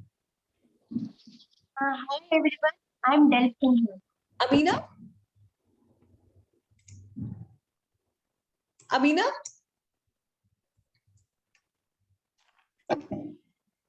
Teacher Amina. Amina. Okay. So the first thing in introduction is like, greeting a person is what we. So what we just did was like a self-introduction, which we can call it as introduction to oneself. Okay. In introduction to oneself, everybody said a few things like my name is, I'm so and so. And we also had Padma Priya who said like, I'm Padma Priya from Muscat. She also gave an additional information like where is she belonging from, right? So where is she working from? So she gave you that particular hint also, and you could understand it. So when you're trying to work with introduction lessons to children, you would always ask them to sit in a circle. You would always ask them to sit in a circle. So we have something called pass the parcel, right? So you can give them an object, and whoever receives that object, they could introduce about themselves by saying hello, okay, or by saying hello, my name is Divya, or they could say hello, my name is Divya, I'm from Bangalore. I could say hi, my name is Divya and I use the school bus to come. So it's up to you to which way that you want to introduce. But hello can be a greeting that you want to introduce, and the teacher wants everybody to tell their name. So this is the teacher instruction. The teacher wants everybody to tell my name is. Okay, the teacher wants everybody to tell my name is. I could use hello, I could say hi, I could say hey, up to me. Okay, but what we are trying to do, we are going to be working on this. Now, whenever we are trying to do on this, we need to have a proper eye contact. When you're looking at one of your friends, you need to have a proper eye contact. You've got to look straight into their eyes, and then you tell, hello, my name is Divya, and so and so. Next thing is like, you go with the extension. So you did that. Now you extend your arm. You extend your right hand to the child, whoever is sitting right next to you. It could be left side or right side. It's up to you. You look at the other child straight into their eyes and you say, hello, my name is Devya. And then you will release your hand. And now the other child will start doing it. Now this process is going to repeat when we are sitting in a circle. So this is our circle time wherein we are trying to introduce to oneself. We're trying to introduce to oneself wherein the child is taught to be graceful in the class. It's a graceful activity. And you're also telling the child to be courteous, to wait for their turn. So children don't have patience. They'll be like, ma'am, ma'am, ma'am, ma'am. I do hear it in my classes too. So sometimes they lose out the patience. They'll be like calling out your names. So you tell them to be quiet in their particular places itself. So that's also there. So what am I going to be teaching here is like, I am teaching children about how to be graceful in their classes. So this is where we start with one's introduction. So once this is done, the second thing after this is like, after introducing to oneself, the second one is like you start greeting a person. How do you greet a person? How do you greet a person? Do you need any material for this? We don't need any material, right? So you have again the whole set of class sitting in a circle, and we're going to be greeting one another. So first of all, the teacher said you got to use a greeting word hello. And then the teacher said you need to tell the name of the child. The teacher is giving you the instructions, okay? So hello and then the name. And then we can also use our hand to shake our hands, okay? And we got to repeat this. So until every child is greeted. Now what I could do is like this child goes and greets every child. So I say to every child, can we have that exercise? Namrata telling and greeting to everybody on the screen.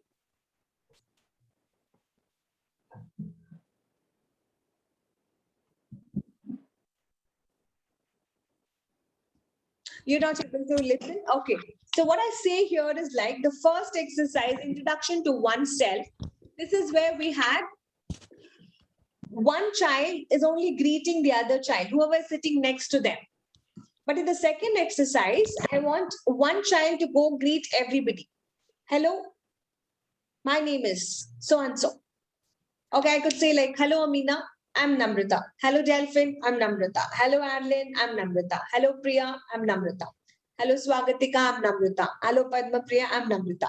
So what happens there was like, the more number of times that you are working and enrolling with the same activity of greeting, your child becomes much more confident enough in greeting a person. Okay, and you're looking at one, you're looking at a person. So you're having a better eye contact, not only with the immediate next child, but also with the other children also. Okay, so this was greeting a person. Now, we should also be thankful in our life for multiple other things, correct? So we need to be very, very thankful for multiple things also.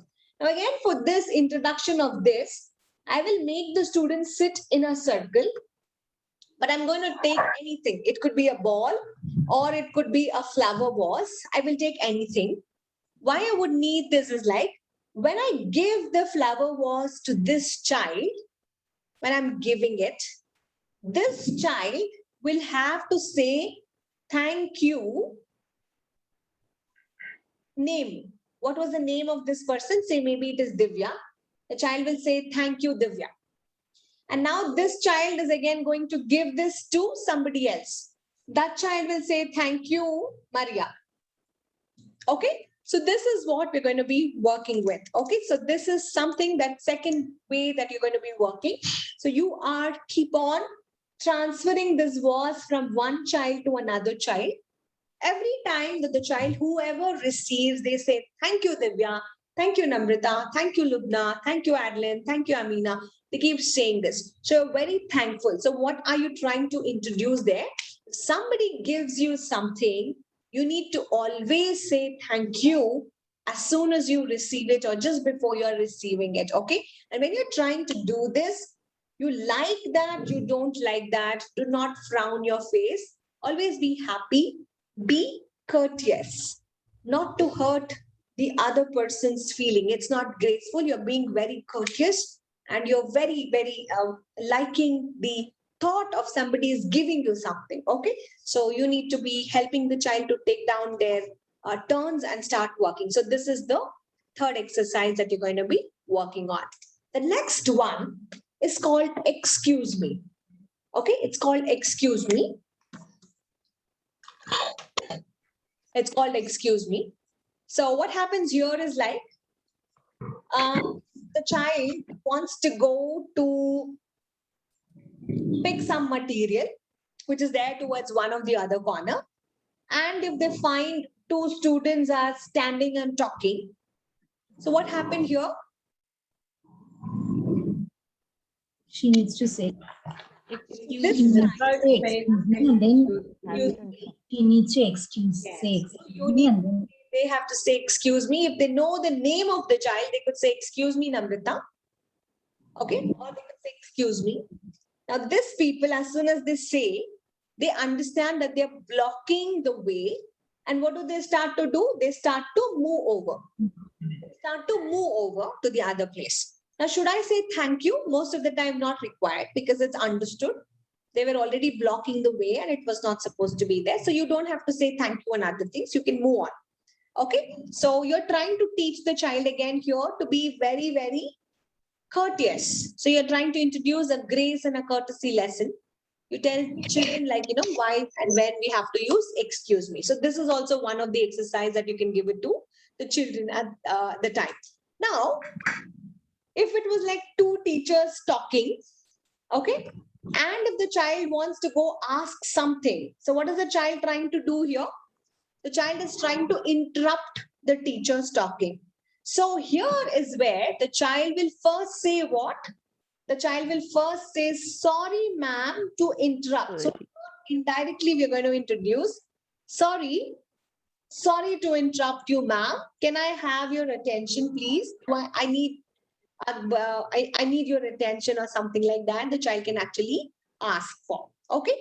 So that is where the child is getting introduced. Sorry for interrupting you, but can I borrow a moment from you, or I wanted to talk something very importantly. So this is where, when you're feeling sorry, your tone has to come down. Okay. So you have to be polite. And somebody shouts, okay, sorry for interrupting. Can I have you for a moment? They'll say, okay, I'm not going to be, I'm not sorry. You don't be sorry. So they might. Okay. So whenever you're saying sorry, so you got to be really polite. Okay. So always introduce politeness when they're trying to work on interrupting. And ask the children, okay, they do not understand this conceptuals. Okay. You tell them, I'll show you again. Okay.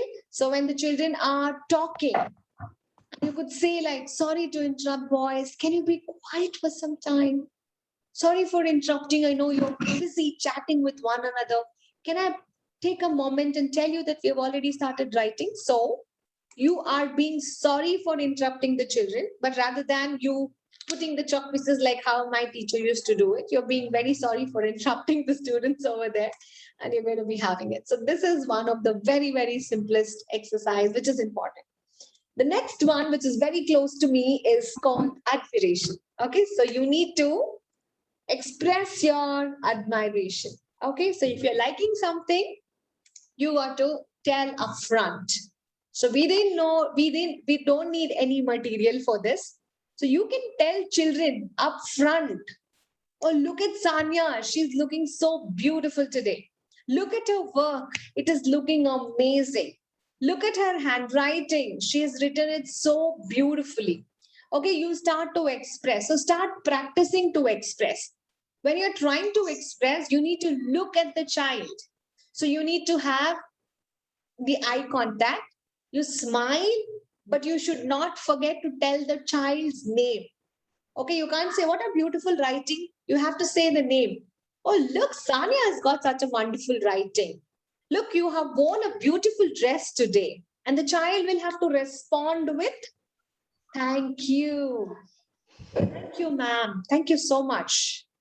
Okay, what a beautiful sweater you're wearing today. Thank you so much, ma'am. So each one of you can give admiration. So this happens in our classes. So whenever we have these events and celebrations where the teachers are all dressed up, okay, so give you lots of admiration. What a lovely lipstick, what a lovely nail paint. Ma'am, look at your eye color. They give you admirations of every little things, and it's really nice to have it. Okay, so this is again your grace and courtesy activity that you're going to be having it. Now, other important thing, apart from all of these admirations and other things, we have some of the other exercises, which is kind of very important for us to introduce. For example, yawning in the class, coughing in the class, sneezing in the class. Okay. So when we do this, okay, when you cough, you say, excuse me. Or when you sneeze also, you say, excuse me. Right? I'm so sorry. You could say anything. But they're quite natural. Okay. So we cannot avoid yawning. We cannot avoid coughing and sneezing in the class. So it's absolutely fine. So it's okay. So when the class is boring, when the child is really tired, or when they have not slept properly, children do yawn, just like we adults. Okay. So coughing, yes, we do cough, we do sneeze. But what's important is like, they should not be yawning in front of the teacher or in front of the friends. They can put their head down and they could yawn. They could turn to the side and then they could yawn. Okay. Same with coughing. They have to close, right? So one thing was like, closing your palms close to your mouth and coughing. The other good thing is like, coughing on your arms this way. So you got to be coughing that way. Sneezing, you need to always have your handkerchief, put it close to your nose and then sneeze. And you could always go wash your hands in case if you are sick. And if you're frequently coughing and sneezing, Your hygiene is also important. You can go wash your hands. And if you're really fallen sick, you have to advise children not to come to school. So these are something wherein you are being courteous to others so that, the others will not feel bad when you're trying to work on these particular exercises. Okay, so this is one. And then the last exercise of this is called help. So you tend to offer the help. How many of you all offer help? How many of you all don't even care about it? All of us, we offer help, right? So when we see our colleagues, our friends are struggling, or even at our home, when our kids are struggling with some homeworks or something, you always offer help. You will always say, can I help you? Is there something that mama can look into it? Is there something the teacher can look into it? But what can the children say?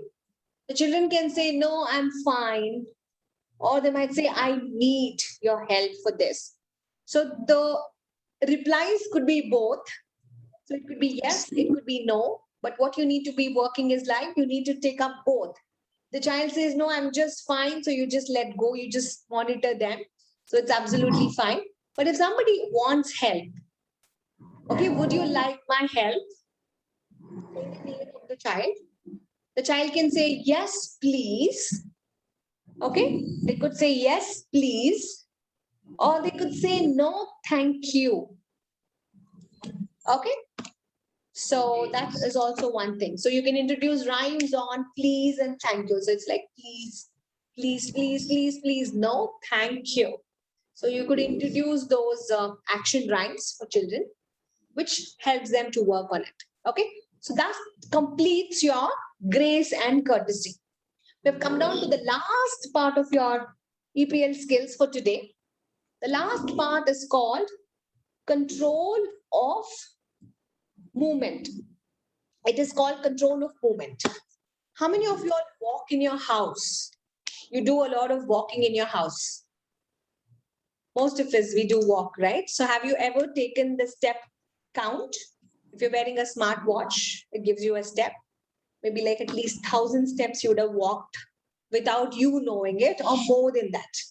Okay, so sometimes we do not have a count on all of that. Okay, so why I said was like, when you have a furniture here, and you have a kitchen here, you walk multiple directions. You can go here, and somebody is sitting here, you can actually serve them here. Somebody is sitting here, you serve them here.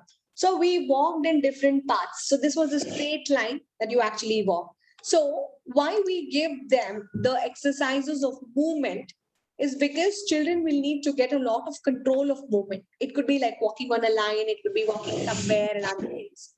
But you need to give them some kind of exercises for it. So what we do in our classroom is like, whenever they want to have a control of movement, we ask them to walk. However they want, let them walk at the beginning. Then you tell them, you walk on a line. The teacher can draw a line from here to here, you need to walk. Then the teacher can give them the exact paths. The child starts to walk in that. And the teacher gives curved lines, and the child starts to walk in the curved lines. And then the teacher can give crooked lines. Okay, so the child will have to follow line and come back to the destination of that itself. Why we are giving all this is because the child is getting control of movement and he is very, very confident. Now, what if, and he's getting the awareness of his body, he's able to balance, he's able to build his body, right? So there is a lot of confidence happens over there. Now, I'm going to add an extension to it. When I'm adding extension to it, what I do is like, I first ask him to walk on his own. Second is like, I give him a bell or something in one hand, and I ask the child to actually walk with a bell. So now what happens? It becomes more difficult, correct? Now, if I ask him to walk with a glass of water, even more difficult because he's much more concentrating on balance. Now he's concentrating the what I should not be dropping the glass, or the water should not be spilling. Now I'll give it even more difficult. I say walk on this line, but you'll have to carry two objects. Okay, the objects can be same. Then I say you carry two objects, but the objects are different. One hand I give a book, one hand I give a glass of water. So it's kind of difficult. So we are trying to give a little bit more of a difficult task. Towards the last, I tell him something you carry on your head. When the child starts to carry something on the head, it's like even more difficult task. And now the child will have to be working even more, what I could say, with utmost concentration is what the child will have to be working. So that completes your EPL skill. So wherein we have completed 5 different areas of exercises in our EPL, which stands for Exercises of Practical Life, which is called your EPL. The first one in that was your preliminary exercises. Okay, second was your applied exercises, in which you had both care of a person and care of an environment. So that was like your 2 and 3. Then fourth was your grace and courtesy. And then the last one was your control of movement. Okay, so this is your EPL. Okay, if considering Montessori as a whole, EPL is one such area. Then you have language being the other area. You have math being the other area. Then was EPL. Then we had sensorial being the other area. Then the last area is called cultural.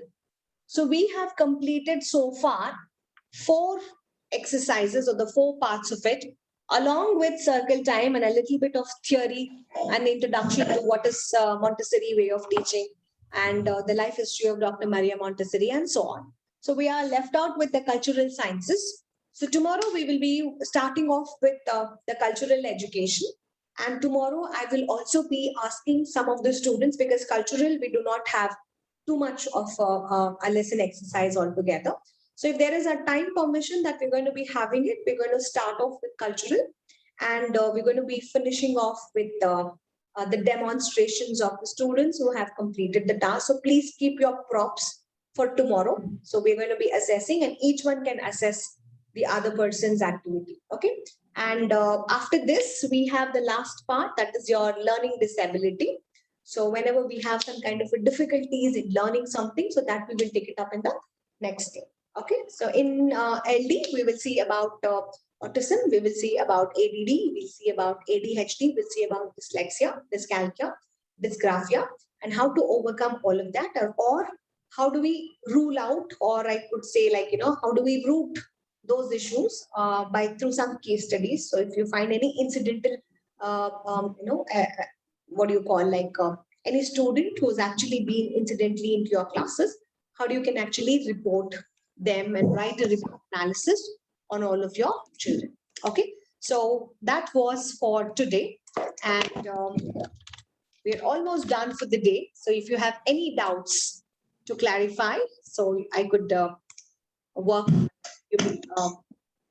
on the exercise. So if it is all fine, then we'll wind up the day with the goodbye song.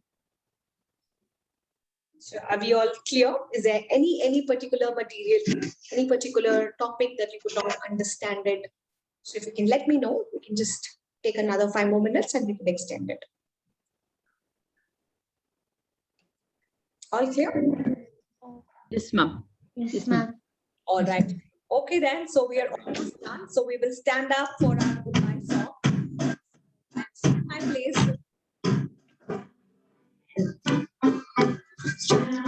Spin around, jump up high.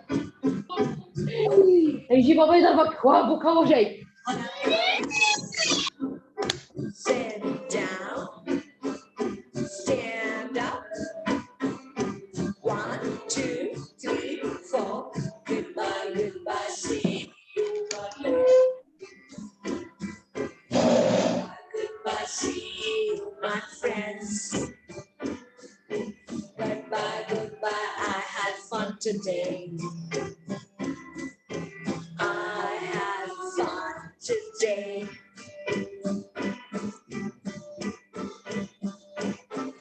Stomp your feet, shake your body, stand still. Okay. Stomp your your feet. Turn left, turn right. 1, 2, 3, 4. Goodbye, goodbye, see you again. Goodbye, goodbye, see you, my friends. Goodbye, goodbye, I had fun today. I had fun today. I had fun today. I had fun today.